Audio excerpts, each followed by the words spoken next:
La aventura del soldado de la piel decolorada. Las ideas de mi amigo Watson, aunque limitadas, son extraordinariamente pertinaces. Desde hace tiempo ha venido hostigándome para que escriba uno de mis casos. Quizá he provocado yo mismo esa persecución, por haberle hecho notar muchas veces la superficialidad de sus relatos, acusándole de inclinarse hacia el gusto popular en vez de ceñirse rigurosamente a los hechos y las cifras. Pruebe de escribir usted mismo, Holmes, me ha solido replicar, y ahora, después de tomar la pluma en la mano, me veo forzado a reconocer que, en efecto, empiezo a darme cuenta de que es preciso presentar el asunto de manera que pueda interesar al lector. Es difícil que el siguiente caso no interese, porque se cuenta entre los más raros de mi colección, aunque Watson no tenga notas del mismo en la suya. Ya que hablo de mi viejo amigo y biógrafo, aprovecharé la oportunidad para hacer notar que, si en mis variadas y pequeñas pesquisas echo sobre mí la carga de un acompañante, no lo hago ni por sentimentalismo ni por capricho, sino porque Watson posee algunas notables características propias suyas, a las que no ha concedido importancia llevado de su modestia y del aprecio exagerado en que tiene mis propias realizaciones. Un confederado capaz de prever siempre las conclusiones a que usted va a llegar y el curso de la acción que va a emprender es siempre peligroso. Pero aquel otro, al que todas las novedades que se producen le caen como una sorpresa continua y para el que el porvenir es siempre un libro cerrado, resulta en verdad una ayuda leal.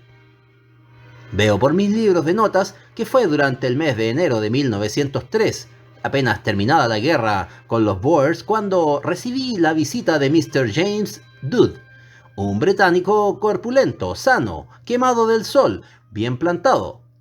El bueno de Watson me había abandonado para seguir a una esposa, único acto suyo egoísta que yo recuerdo del tiempo en que estuvimos asociados. Yo estaba pues a solas. Yo tengo por costumbre sentarme de espaldas a la ventana y hacer sentar a mis visitas en la silla de enfrente, de modo que les dé la luz en la cara. Mr. James Dodd mostró no saber cómo empezar la conversación. No intenté acudir en ayuda suya porque su silencio me dejaba más tiempo para observarlo a él. He comprobado que resulta hábil despertar en los clientes una sensación de poder, y por eso le hice ver alguna de las conclusiones a que yo había llegado. Veo, señor, que viene usted de Sudáfrica. Así es, Mr. Holmes. ¿Usted es brujo? Del cuerpo de voluntarios de caballería imperial, si no me equivoco, del regimiento de Middlesex, sin duda alguna. Así es, Mr. Holmes. Usted es brujo. Me sonreí al escuchar la expresión de su asombro. Cuando un caballero de apariencia varonil entra en mi habitación con el rostro de un matiz que el sol de Inglaterra no podría darle jamás, y a eso se agrega el detalle de que lleva el pañuelo dentro de la manga en lugar de llevarlo en el bolsillo, no resulta difícil de establecer su profesión. Lleva usted la barba corta, y ese detalle da a entender que no pertenece usted al ejército profesional.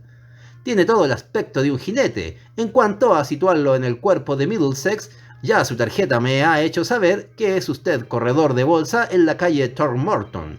¿A qué otro regimiento podría usted agregarse? Lo ve usted todo. No veo más de lo que ven todos, pero me he adiestrado en fijarme en lo que veo. Bueno, Mr. Dodd, usted no ha venido esta mañana a visitarme con objeto de hablar acerca de la ciencia de la observación, ¿verdad? ¿Qué es lo que le ocurre en Tewkesbury Old Park? Mr. Holmes, no hay en ello misterio alguno, querido señor. Su carta estaba fechada en ese lugar. Y como usted solicitaba esta entrevista en términos muy apremiantes, resulta claro que había ocurrido algo importante de una manera repentina.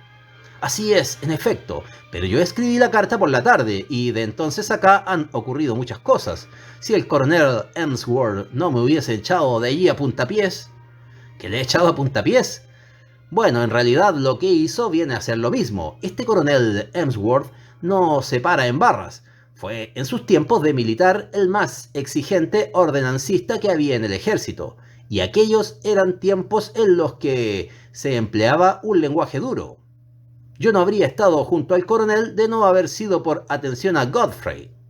Encendí mi pipa y me arrellané en mi asiento diciéndole: explíquese claramente. Mi cliente sonrió con malicia y me contestó: Es que yo había acabado por suponer que usted lo sabe todo, sin que se lo digan, pero en fin, voy a ponerle al corriente de los hechos, y quiera Dios que sea usted capaz de explicarme el alcance que tienen. Me he pasado la noche en vela y dándole vueltas en el cerebro al asunto, pero cuanto más lo pienso, más increíble me resulta.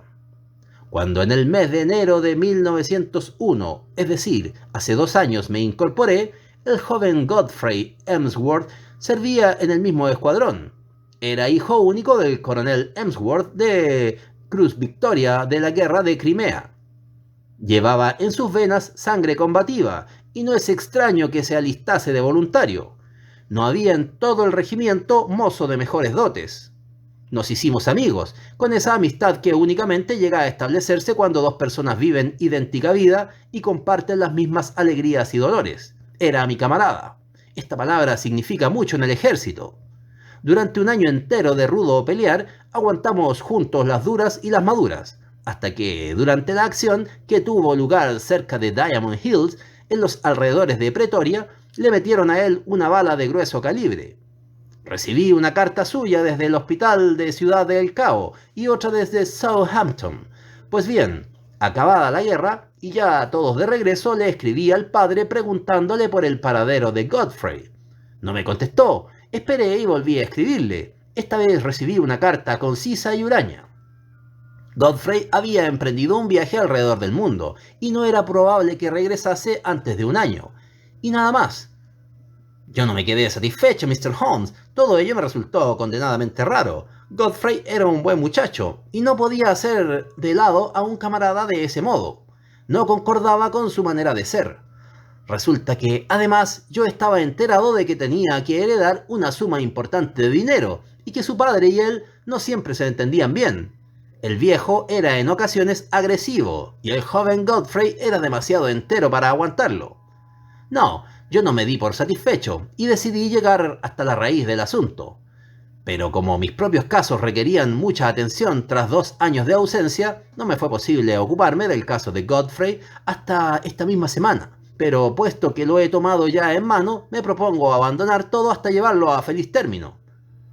Mr. James Dodd me produjo la impresión de que era una de esas personas a las que es preferible tener de amigo que de enemigo. Sus ojos azules tenían una expresión dura y su cuadrada mandíbula se había tensado mientras hablaba. ¿Y qué ha hecho usted?, pregunté.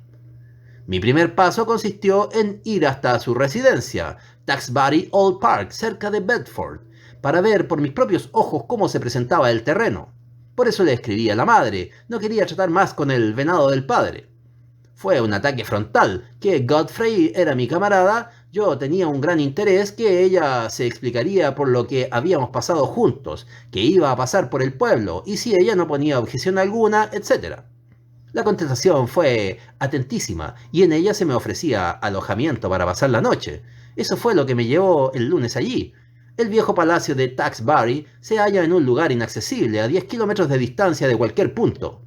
En la estación no había coche alguno, de modo que me vi obligado a cubrir el trayecto a pie cargado con mi maletín, y era ya casi oscurecido cuando llegué. Es un gran edificio solitario que se alza dentro de un extenso parque. Yo diría que pertenece a toda clase de épocas y de estilos, porque empieza en una base isabelina que es mitad de madera y acaba en un pórtico de la época victoriana. En el interior es todo a tesonados, tapices y viejas pinturas medio borrosas, es decir, una casa en sombras y de misterio. Había un despensero, el viejo Ralph, que parecía tener tantos años como la casa misma, y su mujer, que era quizá más vieja, había sido la niñera de Godfrey, y yo le había oído a este hablar de ella como de una madre, a la que quería casi tanto como a su madre, por eso me sentía atraído hacia ella a pesar de su raro aspecto. También simpaticé con la madre, que era una mujer pequeña y cariñosa como una ratita blanca. Con el único que no hice migas fue con el coronel. Tuvimos desde el primer momento nuestros más y nuestros menos, y sentí impulsos de regresar en el acto mismo a la estación.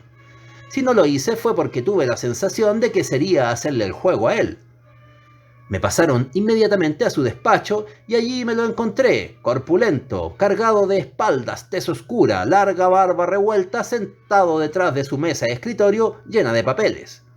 Su nariz, de venas rojas, se proyectaba como el pico de un buitre, y dos ojos grises agresivos se clavaron en mí por debajo de unas cejas tupidas y salientes. Comprendí por qué Godfrey hablaba poco de su padre. «Veamos, señor», me dijo con voz áspera, «me agradaría conocer las verdaderas razones de esta visita». Le contesté que ya las había explicado en la carta que había enviado a su esposa. Sí, en ella decía usted que había conocido a Godfrey en África, y como es natural no tenemos más pruebas que su palabra. Tengo cartas suyas en el bolsillo. ¿Quiere tener la amabilidad de mostrármelas? Repasó las dos que yo le entregué y luego me las devolvió preguntándome, bien, ¿y qué?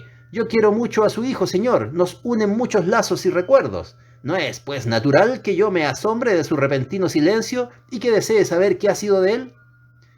Creo recordar, señor, que he mantenido ya correspondencia con usted y que le comuniqué lo que había sido de él. Ha emprendido un viaje alrededor del mundo. Después de lo que pasó en África, su salud estaba quebrantada, y tanto su madre como yo fuimos de opinión que precisaba un descanso completo y un cambio. Tenga usted la amabilidad de transmitir esa explicación a cualquier otro amigo que pudiera interesarse en el asunto. Desde luego, le contesté, pero yo le pediría que tuviese la amabilidad de darme el nombre de la línea de navegación y del vapor en que ha embarcado y de la fecha en que lo hizo. De ese modo estoy seguro de que conseguiré hacer llegar hasta él una carta. Esta petición mía pareció desconcertar e irritar a mi huésped. Sus tupidas cejas salientes se abatieron sobre sus ojos y tamborileó impaciente con sus dedos encima de la mesa. Por último, alzó la vista con la expresión de un jugador de ajedrez que ha visto hacer a su adversario una jugada amenazadora y acaba de descubrir la jugada suya con que ha de parar el golpe. Mr. Dodd, contestó, son muchos los que se sentirían ofendidos por su infernal obstinación y que juzgarían que esta insistencia suya de ahora linda con una maldita impertinencia. Atribúyalo, señor, al cariño que profeso a su hijo. Exacto, pero he llegado ya al límite de lo que puedo tolerar por esta razón. Tengo que pedirle que abandone sus pesquisas. En todas las familias existen ciertas intimidades y propósitos que no siempre pueden ser confiados a los extraños, por muy buena que sea la intención de estos. Mi esposa tiene gran interés en que usted le cuente cosas de la vida pasada de Godfrey, pero yo he de rogarle que haga caso omiso de su presente y de su futuro. Tales pesquisas suyas no conducen a ninguna finalidad útil y nos colocan en una situación delicada y difícil. De modo, Mr. Holmes, que me encontré con el camino cerrado. No había modo de seguir adelante.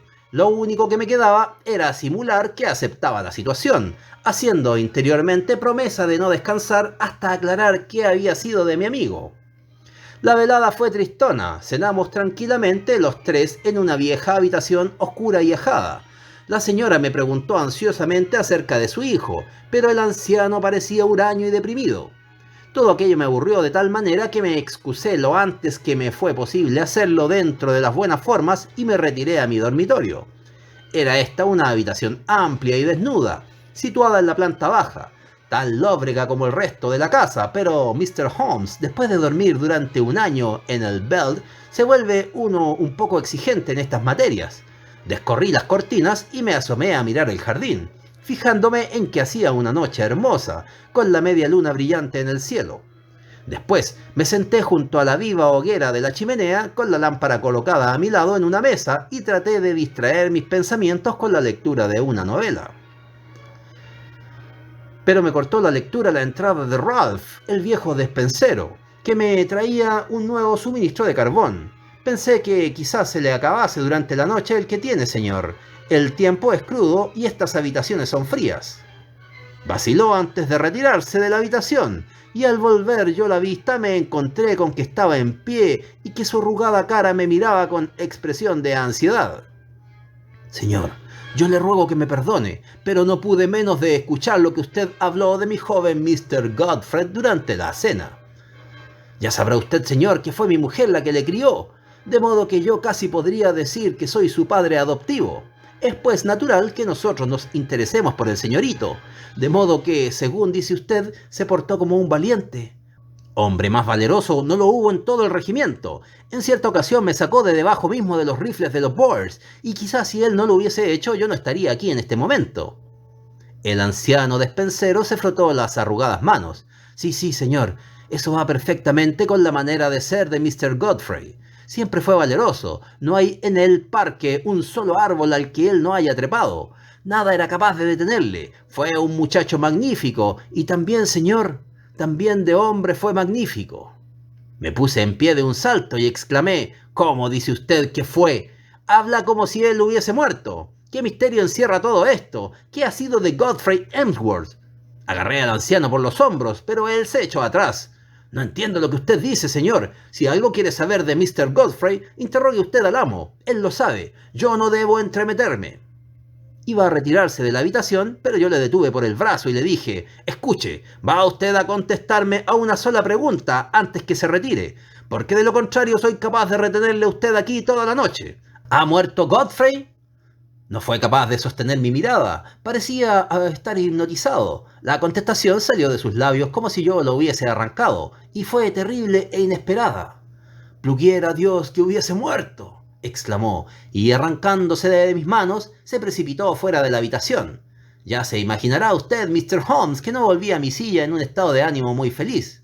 Me pareció que las palabras del anciano solo podían tener una interpretación.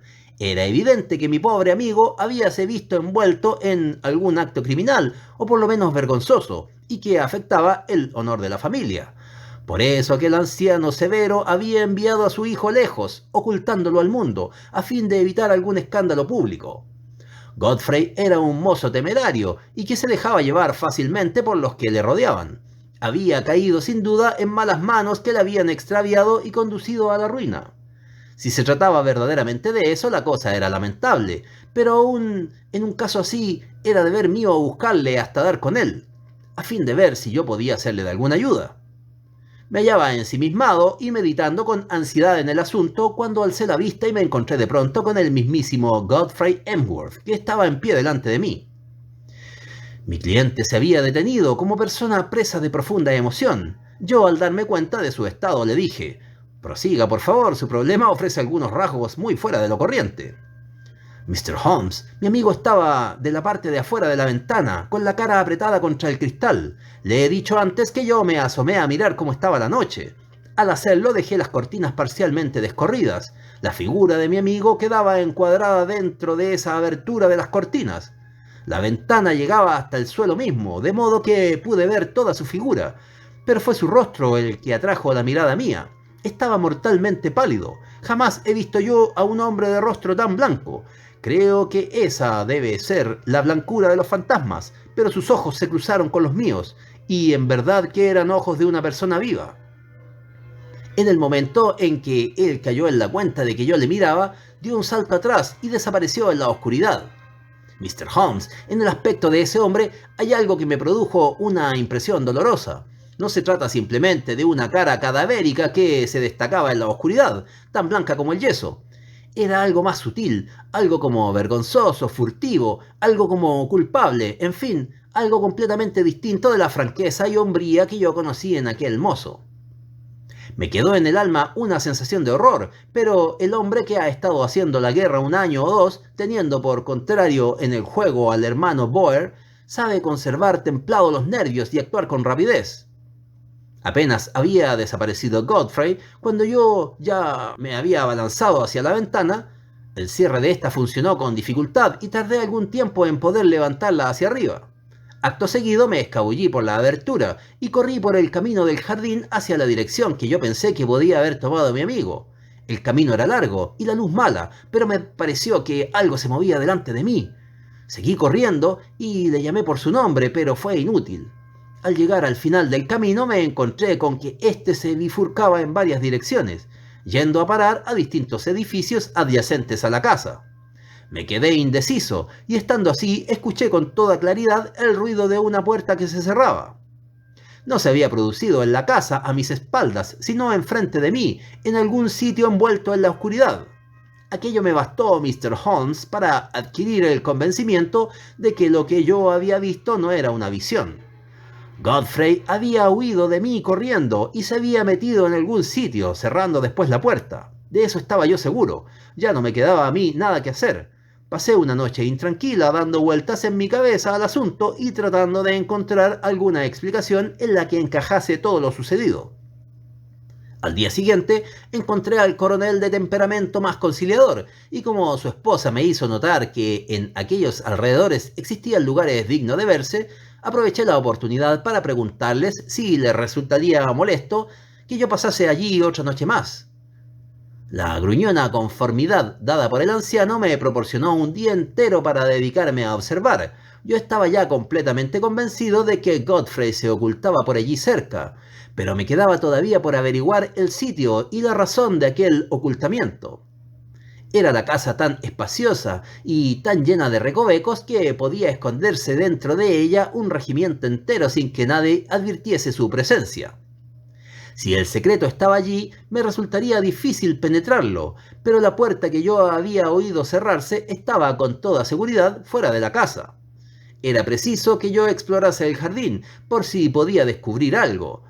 Ningún obstáculo se me presentaba para ello, porque los dos ancianos se hallaban atareados cada cual a su manera y me dejaron en libertad para pasar el tiempo como bien me pareciese. Había varios pequeños edificios que servían de dependencias de la casa, pero al fondo del jardín se alzaba un edificio aislado y de regular capacidad, lo suficiente como para servir de vivienda a un jardinero o a un guarda de casa. ¿Sería aquel lugar del que procedía el ruido de la puerta que se cerró? Me acerqué al edificio despreocupadamente, como si me estuviese paseando sin rumbo fijo por el parque. Al hacerlo, salió de la puerta un hombre pequeño, vivaracho, de barba, chaqueta negra y sombrero hongo, es decir, que no tenía aspecto alguno de jardinero.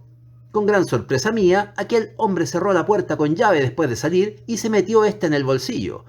Luego me miró con expresión algo sorprendida y me preguntó: ¿Es usted visita en esta casa? Le dije que en efecto estaba de visita y que era amigo de Godfrey, y agregué: qué pena que se encuentre viajando, porque seguramente le habría agradado hablar conmigo. Ya lo creo que sí, estoy seguro de que le habría agradado, me contestó con expresión de culpabilidad. Espero que repita usted la visita en alguna ocasión más propicia. Siguió su camino, pero al darme yo media vuelta me fijé en que se había detenido y me estaba vigilando medio oculto por los arbustos de laurel que había en el extremo más alejado del jardín.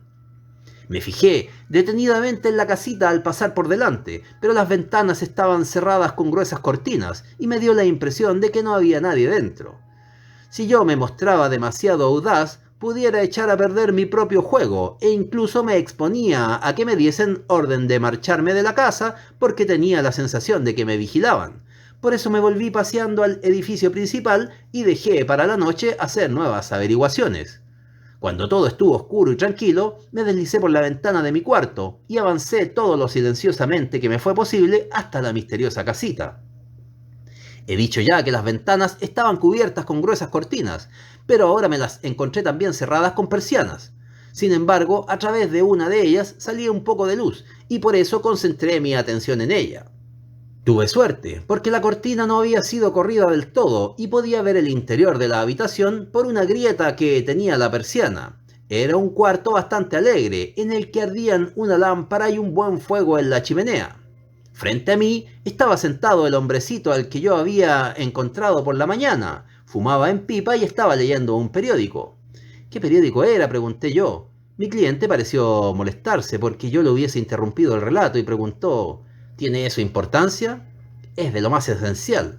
Pues no me fijé. Sin embargo, quizás se fijase usted si era un periódico de hojas anchas o uno de esos otros de tamaño más reducido, como suelen ser los semanarios. Ahora que usted me menciona ese detalle, la verdad es que no era de hojas grandes. Quizás fuese de Spectator. Pero yo no estaba para pensar en esa clase de detalles, porque de espaldas a la ventana había otro hombre sentado, y yo podría jurar que ese otro hombre era Godfrey. No le veía la cara, pero reconocí la inclinación de sus hombros, que me era sumamente familiar. Estaba apoyado sobre el codo en actitud de gran melancolía y miraba hacia el fuego de la chimenea. Vacilaba yo en lo que debería hacer cuando sentí un golpe seco en el hombro y me encontré junto a mí al coronel Emsworth. «Venga por acá, señor», me dijo en voz baja. Caminó en silencio hasta la casa y yo le seguí, entrando ambos en mi dormitorio. Al pasar por el vestíbulo, echó mano a un horario de trenes y dijo: «A las 8:30 sale un tren para Londres. El coche estará esperándole a usted a las 8 junto a la puerta». Estaba blanco de ira, y yo me encontré, no hará falta decirlo, en una posición tan difícil que hube de limitarme a algunas frases incoherentes de disculpa, tratando de excusarme con la gran preocupación que yo sentía por mi amigo. El coronel me dijo con rudeza: «Este asunto no admite discusión. Ha cometido usted un acto sumamente censurable, introduciéndose en la intimidad de nuestra familia. Usted se encontraba aquí en calidad de huésped y se ha convertido en espía. Nada más tengo que agregar, señor, fuera de que no deseo volver a verle usted». Mr. Holmes, al oír aquello, perdí los estribos y rompí a hablar acaloradamente. «Yo he visto a su hijo y tengo la seguridad de que usted lo oculta del mundo por alguna razón que a usted solo le interesa. No puedo imaginarme a qué móviles puede usted obedecer aislándole a él de esa manera, pero estoy seguro de que mi amigo se encuentra imposibilitado de obrar con libertad. Le prevengo, coronel Emsworth, que no renunciaré a mis esfuerzos para llegar al fondo del misterio, mientras no tenga la seguridad de la salud y del bienestar de mi amigo. Desde luego no me dejaré intimidar por nada en absoluto de cuanto usted pueda decir o hacer». Aquel viejo tenía en ese momento una expresión diabólica, y llegué a pensar que estaba a punto de agredirme. He dicho ya que es un gigantón de aspecto agresivo y de rostro enjuto. Aunque yo no soy poca cosa, quizás me habría resultado difícil defenderme de él. Sin embargo, después de dirigirme una furibunda y larga mirada, giró sobre sus talones y salió de la habitación. Yo por mi parte tomé por la mañana el tren que se me había señalado, muy resuelto de venir directamente a consultar con usted y a pedirle consejo y ayuda, para lo cual le escribí pidiéndole una cita. Tal era el problema que mi visitante me expuso. Según habrá podido ya observar el lector astuto, ofrecía pocas dificultades para su solución, porque en la raíz del problema solo existía una serie muy limitada de alternativas. Sin embargo, por elemental que fuese, ofrecía puntos de interés y de novedad que disculpaban que yo lo dejase registrado por escrito. Y ahora, empleando mi método familiar de análisis lógico, pasaré a reducir paulatinamente el número de soluciones posibles. «Dígame, ¿cuántos criados había en la casa?», le pregunté.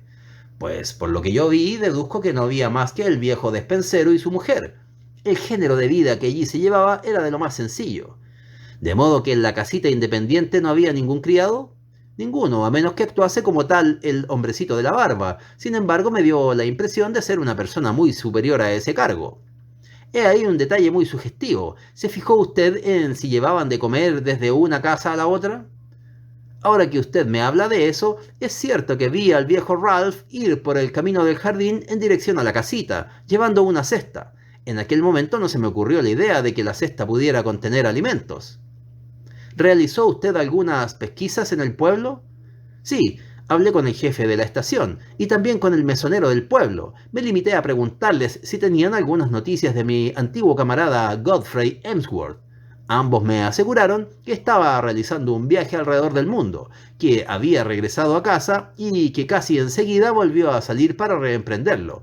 Es evidente que la explicación es aceptada por todos».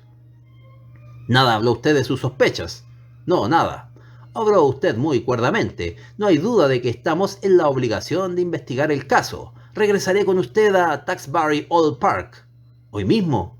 En aquel momento andaba yo ocupado en poner en claro el caso que mi amigo Watson ha relatado con el título de La escuela de la abadía, en la que tan cerca se haya comprometido el duque de Greyminster. También había recibido una misión procedente del sultán de Turquía, que me obligaba a una actuación inmediata porque pudieran seguirse las más severas consecuencias políticas de no hacerlo así.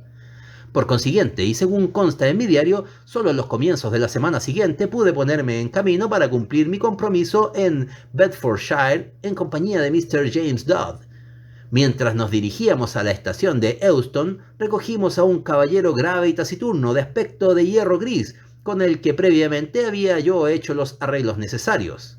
«Es un viejo amigo», le dije a Dodd. «Quizá su presencia sea absolutamente innecesaria, y puede también que resulte esencial. De momento no hace falta entrar en más detalles». Los relatos de Watson tendrán sin duda acostumbrado al lector a que yo no pierda el tiempo en palabras inútiles y a que no ponga en claro mis pensamientos mientras no tengo resuelto el caso que llevo entre manos. Dodd pareció sorprendido, pero no se habló más acerca del asunto, y los tres proseguimos juntos el viaje. Ya en el tren pregunté a Dodd algo que yo deseaba que oyese nuestro acompañante. Dice usted que vio la cara de su amigo en la ventana con absoluta claridad, con una claridad tal que tiene seguridad absoluta de que era él. No cabe la menor duda. Apretaba la nariz contra el cristal. La luz de la lámpara se proyectaba de lleno sobre él. ¿No podrían tratarse de alguien que se le pareciese? No, era él. Pero usted afirma que estaba cambiado, ¿no es así? Únicamente en cuanto al color. Su cara era, como diré, de una blancura como de barriga de pescado. Estaba blanqueada. ¿Con el mismo tono blanco por toda ella? Creo que no. Lo mejor que vi de todo fue su frente apretada contra la ventana. ¿Lo llamó usted? Me hallaba demasiado sobresaltado y horrorizado en aquel momento. Acto seguido, y según lo he dicho ya, salí en persecución suya, pero sin conseguir alcanzarle. Para mí el caso se hallaba prácticamente completo, y tan solo me faltaba un incidente pequeño a fin de redondearlo. Cuando después de un considerable trayecto en coche llegamos a la vieja casa, extraña y retirada, que mi cliente había descrito, fue Ralph, el anciano despensero, quien nos abrió la puerta. Yo había comprometido el coche para todo el día y había pedido a mi anciano amigo que permaneciese dentro del mismo hasta que le llamásemos. Ralph, viejecito arrugado, vestía el convencional traje de chaqueta negra y pantalones negros con raya blanca, con una única y curiosa variante. Llevaba guantes de cuero color castaño, de los que se despojó instantáneamente al vernos, dejándolos encima de la mesa del vestíbulo al entrar nosotros. Según mi amigo Watson ha podido hacer notar, poseo una agudeza anormal en mis sentidos. Husmeé un aroma débil pero acre. Parecía centrado en la mesa del vestíbulo. Me di media vuelta, coloqué allí mi sombrero, lo tiré al suelo, me incliné para recogerlo y me di maña para acercar mi nariz a menos de 30 centímetros de distancia de los guantes. Sí, indudablemente que aquel curioso olor a brea salía de ellos. Seguí adelante para entrar en el despacho con mi caso ya resuelto. Qué lástima que no tenga más remedio que mostrar las cartas que tengo en mano cuando relato yo mismo un caso. Watson lograba presentar sus deslumbrantes finales ocultando esa clase de eslabones de la cadena. El coronel Emsworth no estaba en la habitación, pero acudió con bastante rapidez al recibir el mensaje de Ralph. Oímos en el pasillo sus pasos rápidos y firmes. La puerta se abrió de par en par y entró precipitadamente, con la barba enmarañada y las facciones contraídas, convertido en el anciano más terrible que yo he encontrado nunca. Tenía en la mano nuestras tarjetas, las rompió en pedazos y las pisoteó. ¿No le tengo dicho, condenado entremetido, que se considere arrojado de esta casa? No vuelva jamás a tener la audacia de mostrar aquí su maldita cara. Si vuelve a entrar sin licencia mía, estaré en mi derecho de recurrir a la violencia. Le mataré a tiros, señor, por Dios que lo haré. En cuanto a usted, señor, prosiguió volviéndose hacia mí, considérese incurso en la misma advertencia. Estoy al tanto de la innoble profesión que ejerce, pero debe usted ocupar sus celebrados talentos en algún otro terreno. Aquí no hay lugar para ellos. No puedo marcharme de aquí, dijo mi cliente con firmeza, hasta que sepa de los propios labios de Godfrey que no se haya coartada su libertad. Nuestro huésped, mal de su agrado, tiró de la campanilla. Ralph, dijo, telefoné a la policía del condado y diga al inspector que envíe un par de guardias. Dígale que hay en la casa asaltantes. Un momento, le dije yo. Mr. Dodd, ya sabrá usted que el coronel Emsworth se encuentra en su derecho al dar ese paso, y que dentro de su casa nosotros podemos considerarnos fuera de la ley. Por otro lado, él debe reconocer que usted ha obrado movido enteramente por el interés que le inspira su hijo. Yo me atrevo a esperar que, si se nos conceden 5 minutos de conversación con el coronel Emsworth, conseguiré con toda seguridad alterar su punto de vista en este asunto. Yo no soy hombre que cambia fácilmente, repuso el veterano soldado. Ralph, haga lo que he dicho. ¿Qué diablos espera para hacerlo? Llame usted a la policía. No hará nada de eso, dije yo, descansando mi espalda en la puerta cerrada. Cualquier interferencia de la policía acarrearía la catástrofe misma que usted tanto teme. Saqué mi libro de notas y escribí una única palabra en una hoja suelta que entregué al coronel Emsworth diciéndole: esto es lo que nos ha traído hasta aquí. Se quedó mirando fijamente el escrito, con cara de la que había desaparecido toda expresión, fuera solo la de asombro. «¿Pero cómo lo sabe usted?», jadeó, dejándose caer pesadamente en un sillón.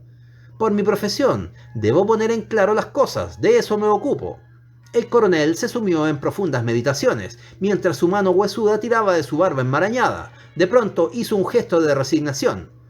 «Pues bien, si ustedes desean hablar con Godfrey, hablarán. No era ese mi propósito, pero me han obligado a ello. Ralph, diga a Godfrey y a Mr. Kent que iremos a visitarlos dentro de 5 minutos». Al cabo de ese tiempo, avanzamos por el camino del jardín y nos encontramos delante de la casa del misterio, que se alzaba al final de aquel. Un hombrecito de barba nos esperaba en la puerta dando muestras de considerable asombro y nos dijo: «Ha sido muy repentino, coronel Emsworth, y echará a perder todos nuestros planes». «No puedo evitarlo, Mr. Kent. Se nos ha hecho fuerza. ¿Puede recibirnos Mr. Godfrey?»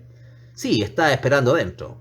Giró sobre sus talones y nos condujo a una habitación delantera, espaciosa y sencillamente amueblada. Un hombre nos esperaba en pie, vuelto de espaldas al fuego. Al verlo, mi cliente avanzó precipitadamente con la mano extendida. «Godfrey, viejo amigo, esto es magnífico». Pero el otro le hizo una señal con la mano indicándole que se retirase. «No me toques, Jimmy, mantente a distancia. Si tienes motivos para mirarme con asombro, ¿verdad que ya no parezco el elegante cabo honorario Emsworth del Escuadrón B?» Desde luego que su aspecto era extraordinario. Veíase que había sido un hombre bello, de facciones bien marcadas y quemadas por el sol africano, pero sobre esa superficie oscura veíanse ronchones extrañamente blancuzcos, como si su piel hubiese sido blanqueada. «Aquí tienes la razón de que no me agrade recibir visitas», dijo. «Por ti, Jimmy, no me importa, pero hubiese preferido que no viniese tu amigo. Me imagino que habrá mediado alguna razón de peso, pero con ello me encuentro en situación de inferioridad». «Yo quería asegurarme de que no te ocurría nada, Godfrey. Te vi la noche aquella en que pusiste a mirar por la ventana, y no pude dejar el asunto tranquilo hasta ponerlo todo en claro. El viejo Ralph me dijo que estabas allí, y no me pude contener sin echarte un vistazo. Calculé que no me verías, y tuve que refugiarme corriendo en mi madriguera cuando oí que alzabas la ventana. Pero por vida de, ¿qué es lo que ocurre?» «Es una cosa larga de contar», dijo él, encendiendo un cigarrillo. «¿Recuerdas aquel combate por la mañana en Buffalo Street, en los alrededores de Pretoria, sobre el ferrocarril oriental? ¿No supiste que yo había sido herido?» «Sí, lo supe, pero nunca me dieron detalles». 3 de nosotros quedamos separados del grueso de las fuerzas. Recordarás que era un territorio muy abrupto. Éramos Simpson, al que llamábamos el Calvo Simpson, Anderson y yo. Estábamos limpiando el terreno de hermanos Boers, pero estos se hallaban acechando y nos aislaron a 3. Los otros 2 fueron muertos. A mí me atravesó el hombro una bala de grueso calibre. Yo, sin embargo, me aferré a mi caballo y este galopó en un trayecto de varios kilómetros antes de que me desmayase y rodase desde la silla al suelo. Cuando recobré el conocimiento, estaba oscureciendo y me incorporé sintiéndome muy débil y enfermo. Con gran sorpresa mía me encontré cerca de una casa que estaba cerrada. Una casa bastante grande, con una ancha escalinata y muchas ventanas. Hacía un frío de muerte. Ya recordarás que todas las noches hacía un frío entumecedor, un frío muy distinto de la temperatura cruda pero sana. Pues bien, yo estaba entumecido hasta el tuétano y mi única esperanza consistía, al parecer, en llegar hasta aquella casa. Me puse en pie, tambaleando, y avancé arrastrándome consciente apenas de lo que hacía. Conservo un confuso recuerdo de que subí lentamente los peldaños de la escalinata, de que entré por una puerta abierta de par en par y penetré en una habitación muy espaciosa que contenía varias camas, y que me tumbé en una de ellas con un suspiro de satisfacción. La cama estaba sin hacer, pero eso no me produjo la menor inquietud. Me cubrí con las ropas de la cama el cuerpo, que temblaba de frío, y un instante después me encontraba profundamente dormido. Me desperté la mañana siguiente y tuve la impresión de que, en lugar de recobrar el sentido en un mundo normal, habría irrumpido dentro de una pesadilla extraordinaria. Por las amplias ventanas, sin cortinas, penetraba un torrente del sol africano, y hasta los más pequeños detalles de aquel gran dormitorio enjaldegado y desnudo se distinguían con nitidez y realce. Estaba ante mí un hombre pequeño, parecido a un enano, de cabeza enorme y bulbosa, que chapurreaba con gran excitación en holandés, accionando con 2 manos horribles que se me antojaban esponjas de color castaño.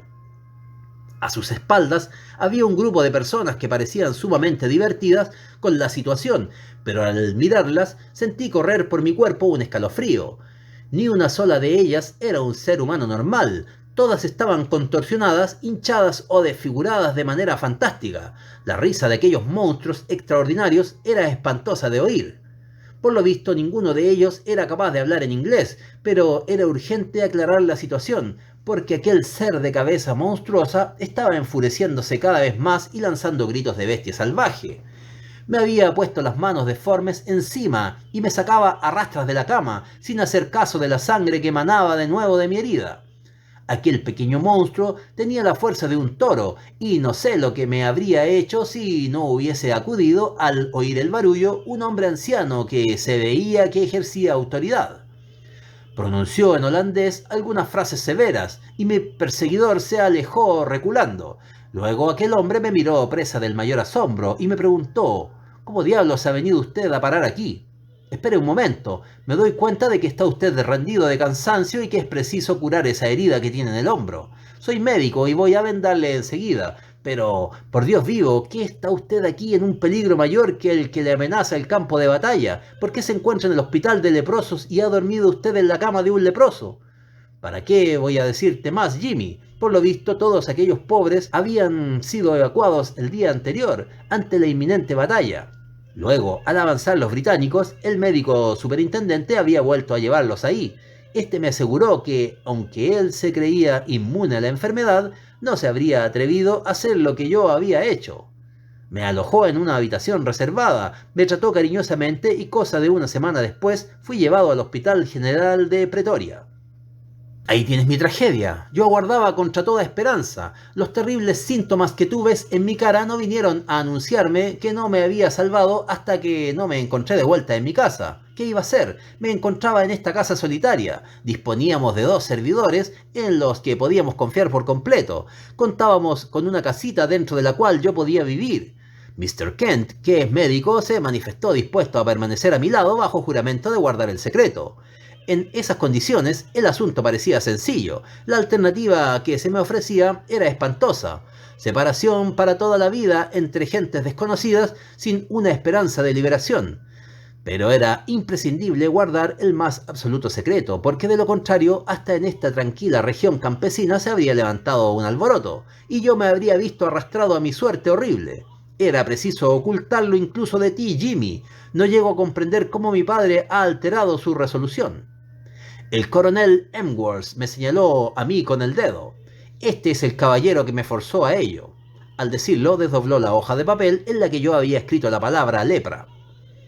Me pareció que este señor sabía tanto que lo más seguro era dejarle que lo supiese todo.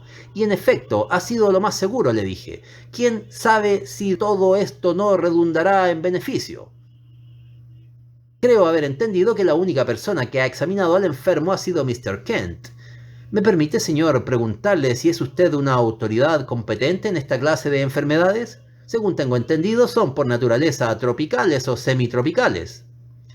Sé de ellas lo que es corriente que sepa un médico instruido, me contestó con cierta tiesura. No pongo en duda, señor, que sea usted un hombre de absoluta competencia, pero estoy seguro de que convendrá conmigo en que en un caso así tiene importancia conocer otra opinión más. Me parece que ha huido de esto por temor a que hiciesen presión sobre usted para obligarle el apartamiento del enfermo. Así es, en efecto, dijo el coronel Emsworth.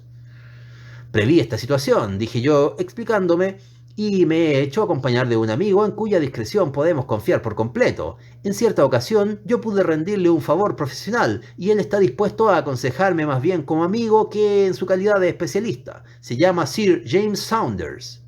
Ni siquiera la perspectiva de celebrar una entrevista con Lord Robert había despertado más admiración y placer en un simple subalterno que los que ahora se reflejaban en la cara de Mr. Kent. Sin duda alguna que me sentiré muy orgulloso, murmuró. Pues entonces voy a pedir a Sir James que venga hasta aquí. En este momento se encuentra en el coche fuera de la puerta. Mientras tanto, coronel Emsworth, ¿podríamos reunirnos en su despacho donde yo le daría las explicaciones necesarias? Aquí es donde yo echo en falta a mi Watson. Él es capaz, recurriendo a habilidosas preguntas y exclamaciones de asombro, de elevar a la categoría de prodigio mi arte sencillo, que no es otra cosa que la sistematización del sentido común. Siendo yo quien relata mi propia historia, no dispongo de semejante ayuda. Sin embargo, voy a exponer aquí el proceso que siguió mi pensamiento y, tal como lo expuse a mi pequeño auditorio, en el que estaba incluida la madre de Godfrey, dentro del despacho del coronel Emsworth, he aquí lo que yo dije. Mi razonamiento arranca de la suposición de que una vez que se ha eliminado del caso todo lo que es imposible, la verdad tiene que consistir en el supuesto que todavía subsiste, por muy improbable que sea. Puede ocurrir que los supuestos subsistentes sean varios, y en este caso se va poniendo a prueba uno después de otro hasta que uno de ellos ofrezca base convincente. Vamos a aplicar esta norma al caso en cuestión. Tal y como a mí me lo presentaron al principio, existían 3 explicaciones posibles de la reclusión o encarcelamiento de este caballero en uno de los edificios subalternos de la mansión paternal.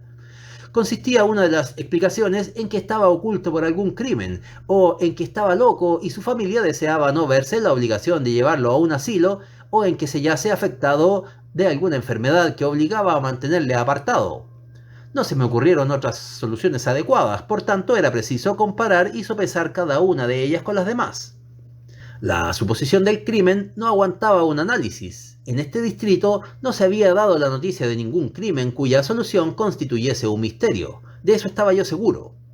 De haberse tratado de un crimen que permanecía años sin descubrirse, es evidente que la familia habría estado interesada en desembarazarse del delincuente y en enviarle al extranjero más bien que en mantenerle oculto en casa.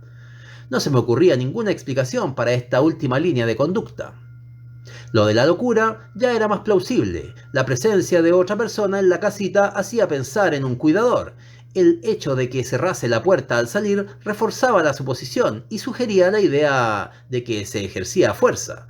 Por otro lado, esta fuerza no podía ser muy enérgica, porque en ese caso el joven no habría podido librarse de ella para ir a echar un vistazo a su amigo. Usted recordará, Mr. Dodd, que yo le fui tanteando en busca de detalles y preguntándole, por ejemplo, qué periódico estaba leyendo Mr. Kent. Si lo que leía hubiese sido The Lancet o The British Medical Journal, ese dato me habría servido de ayuda. Sin embargo, nada tiene de ilegal guardar a un loco dentro de una casa particular, siempre que esté atendido por una persona calificada para ello, y siempre que las autoridades hayan sido debidamente notificadas. ¿De dónde, pues, nacía este anhelo desesperado de guardar secreto? Tampoco aquí la teoría se amoldaba por completo a los hechos. Quedaba la tercera posibilidad, en la que todo parecía encajar, por extraña e improbable que pareciese. La lepra no era cosa rara en África del Sur. Quizás este joven, por alguna casualidad extraordinaria, la hubiese contraído. En tal caso, su familia se vería en una situación espantosa, porque ellos querrían librarle del aislamiento. Sería precisa una gran reserva para evitar que corriese el rumor de lo que ocurría con la subsiguiente intervención de las autoridades. Un médico legal, a condición de pagarle bien, podría encargarse del paciente, no siendo difícil encontrar quien se prestase a ello. No existía razón alguna para que el enfermo no pudiese salir de su reclusión después de oscurecido. Una de las consecuencias corrientes de esta enfermedad es el blanqueo de la piel. El caso era importante, tan importante que me decidí a actuar como si estuviese ya demostrado. Mis últimas dudas desaparecieron cuando al llegar aquí me fijé en que Ralph, que es quien lleva las comidas, usaba guantes impregnados en materias desinfectantes. Bastó una sola palabra para hacerle ver a usted, señor, que su secreto había sido descubierto, y si yo la escribí en lugar de pronunciarla, fue para demostrarle que podía confiar en mi discreción. Me hallaba yo finalizando este pequeño análisis del caso cuando se abrió la puerta y fue pasado al despacho el gran dermatólogo de austera figura. Por esta vez sus facciones de esfinge se habían relajado y había en su mirada calor de humanidad. Se adelantó hasta el coronel Emsworth y le dio un apretón de manos diciéndole: «Con frecuencia me toca llevar malas noticias y es muy raro que pueda dar las buenas. Por esto me felicito más de esta oportunidad. No es lepra». «¿Cómo?». «Es un caso bien claro de pseudolepra o ictiosis, una afección de la piel que le da apariencia de escamas, fea y obstinada, pero posible de curar y desde luego no infecciosa». «Sí, Mr. Holmes, la coincidencia es muy notable, pero ¿es en verdad una simple coincidencia o están en juego fuerzas sutiles de las que es muy poco lo que sabemos?». ¿Estamos seguros de que la aprensión que este joven ha venido sufriendo terriblemente desde que se encontró expuesto al contagio no ha podido producir una acción física que estimula precisamente lo que se teme? En todo caso, yo respondo con mi reputación profesional. Pero la señora se ha desmayado. Creo que lo mejor sería que Mr. Kent no se aparte de ella hasta que se haya recobrado de esta impresión de alegría.